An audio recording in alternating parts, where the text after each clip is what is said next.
Assalamualaikum warahmatullahi wabarakatuh. Learning Science Everyday. Kita masuk bab baru, energi dalam sistem kehidupan.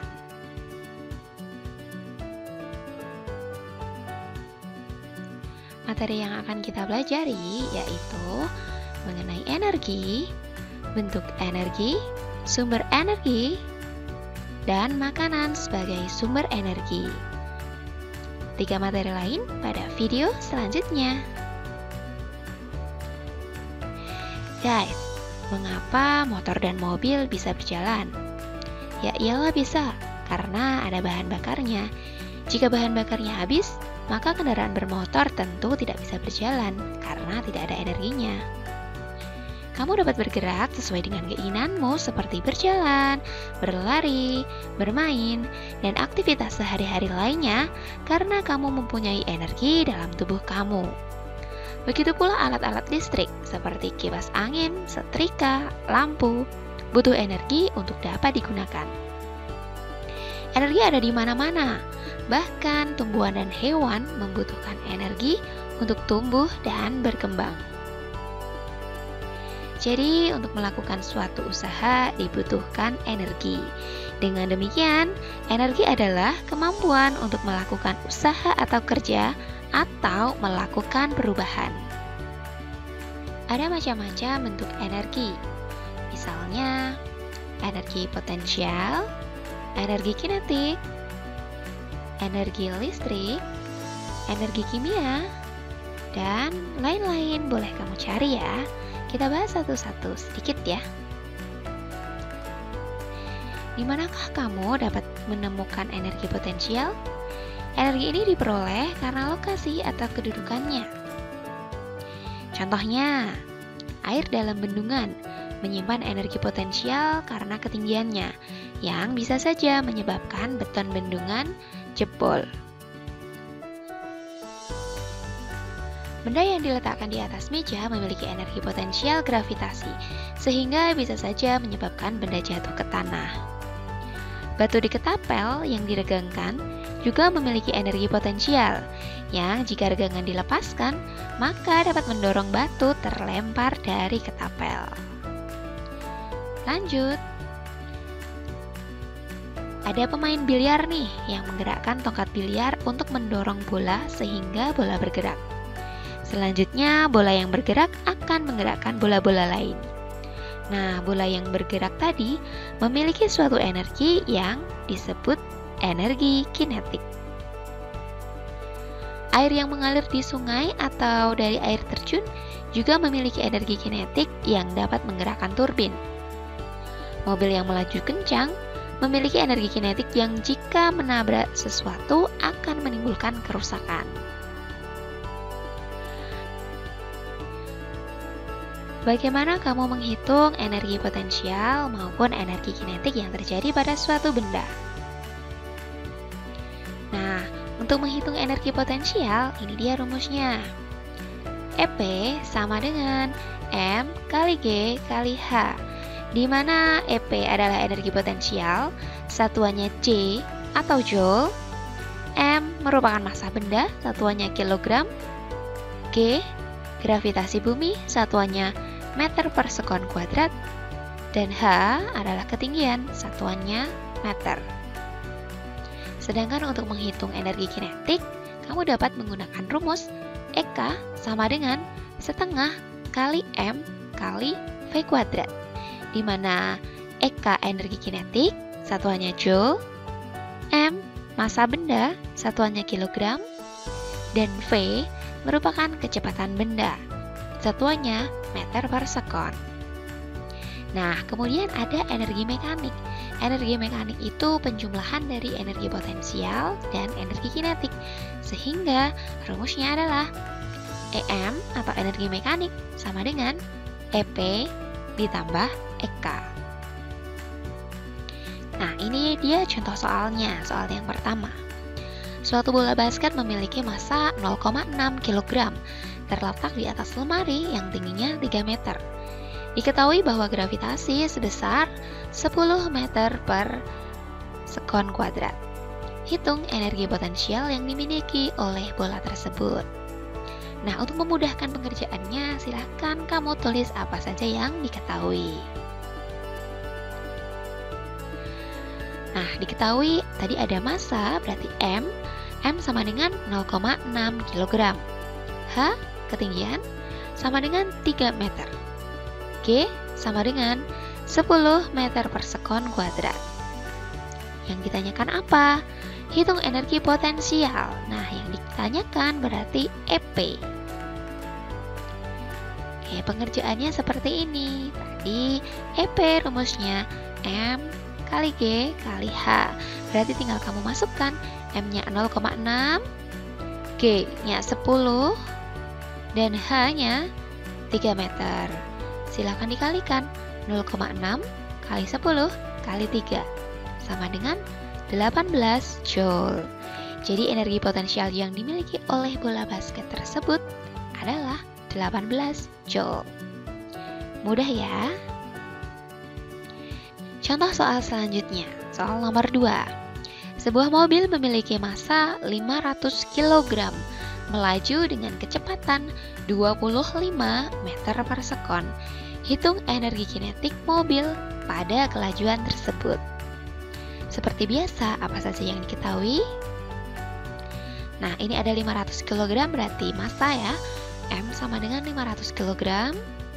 Melaju dengan kecepatan 25 meter per sekon, berarti V sama dengan 25 meter per sekon. Yang ditanyakan adalah EK atau energi kinetik. Ingat ya tadi cara mencari energi kinetik. Nah, rumusnya EK sama dengan setengah kali M kali V kuadrat. Nah, kamu masukkan M-nya 500, V-nya 25. Jangan lupa rumusnya V kuadrat berarti 25 kuadrat. 25 kuadrat sama saja dengan 625. Jadi tinggal kalikan setengah kali 500 kali 625. Nah, silahkan kalian hitung. Nanti ketemunya adalah 156.250 Joule. Selanjutnya, energi listrik. Energi yang berasal dari muatan listrik yang menyebabkan medan listrik. Listrik ini biasanya bersumber dari pembangkit listrik, kemudian dapat menyalakan berbagai alat elektronik. Lanjut, energi kimia yang terkandung dalam suatu zat. Misalnya pada baterai yang bisa digunakan sebagai sumber energi untuk diubah ke bentuk energi lain, misal menjadi energi listrik, panas, cahaya, atau gerak. Ada bensin sebagai salah satu bahan bakar untuk menyalakan kendaraan. Makanan memiliki energi kimia sehingga orang yang makan akan memiliki energi untuk beraktivitas. Nah, untuk sumber-sumber energi, ada sumber energi yang tak terbarukan dan sumber energi yang terbarukan. Energi tak terbarukan yang paling banyak dimanfaatkan adalah minyak bumi, batu bara, dan gas alam.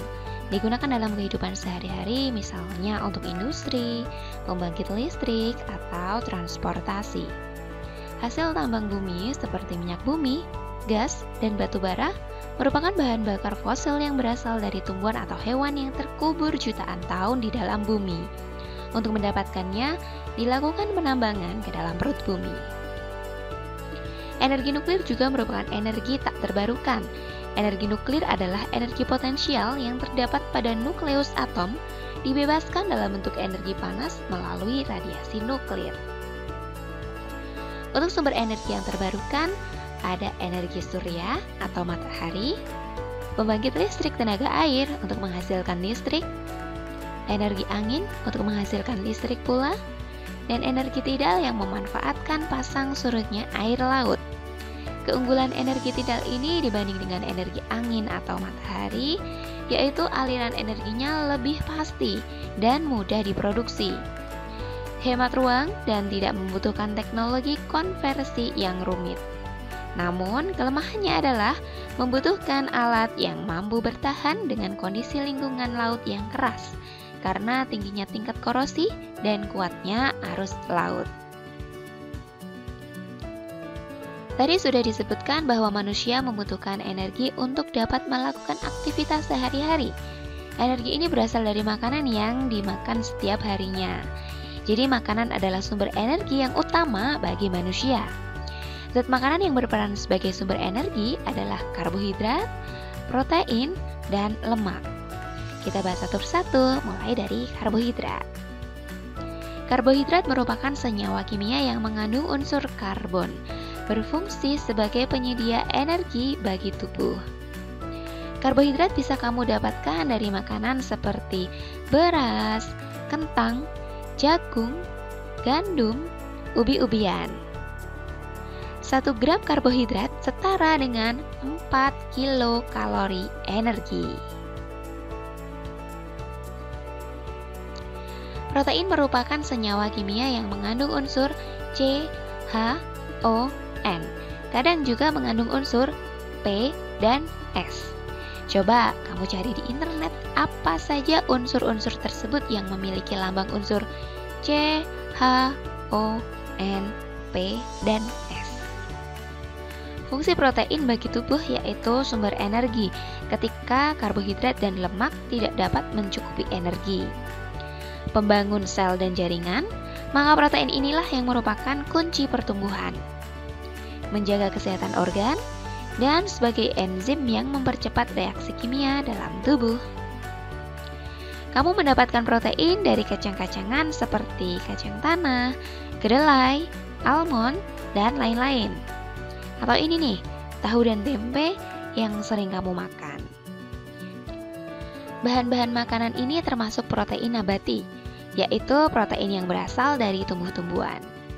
Sedangkan protein yang berasal dari hewan disebut dengan protein hewani, seperti daging, ikan, telur, dan susu. 1 gram protein setara dengan energi 4 kilokalori. Lemak merupakan senyawa kimia yang mengandung unsur C, H, dan O. Lemak berperan sebagai penyedia energi terbesar. 1 gram lemak setara dengan energi sebesar 9 kilokalori. Lemak juga berfungsi sebagai pelarut vitamin A, D, E, dan K. Pelindung organ tubuh yang penting seperti otak, jantung, dan sebagainya. Serta sebagai pelindung dari suhu lingkungan yang rendah. Lemak dapat kamu temukan di kacang-kacangan, kemiri, kelapa, alpukat, yang merupakan lemak nabati. Sedangkan lemak hewani terdapat pada daging, susu, keju, kuning telur, dan banyak lagi lainnya. Apa yang terjadi jika kamu kebanyakan makan makanan berlemak? Suatu penelitian menunjukkan hubungan antara kematian akibat penyakit jantung koroner dengan banyaknya konsumsi lemak dan kadar lemak di dalam darah. Penyakit jantung koroner terjadi apabila pembuluh darah tersumbat atau menyempit karena endapan lemak yang menumpuk di dinding pembuluh darah. Nah, makanya penting banget nih kamu mendapatkan asupan gizi yang cukup sehari-harinya, terutama agar tubuh cukup energi untuk melakukan berbagai aktivitas. Jika kamu kekurangan asupan makanan, biasanya kamu akan lemas karena tidak memiliki energi yang cukup untuk bergerak. Atau misalnya kekurangan protein nih dapat menyebabkan gangguan busung lapar seperti kwashiorkor atau marasmus. Ngeri ya? Tapi nggak boleh juga terlalu berlebihan, apalagi terlalu berlebihan konsumsi lemak. Akibatnya bisa kegemukan, atau parahnya sakit jantung koroner deh. Nah, sekian pembelajaran kali ini. Tetap sehat, tetap semangat ya. Terima kasih, dan wassalamualaikum warahmatullahi wabarakatuh.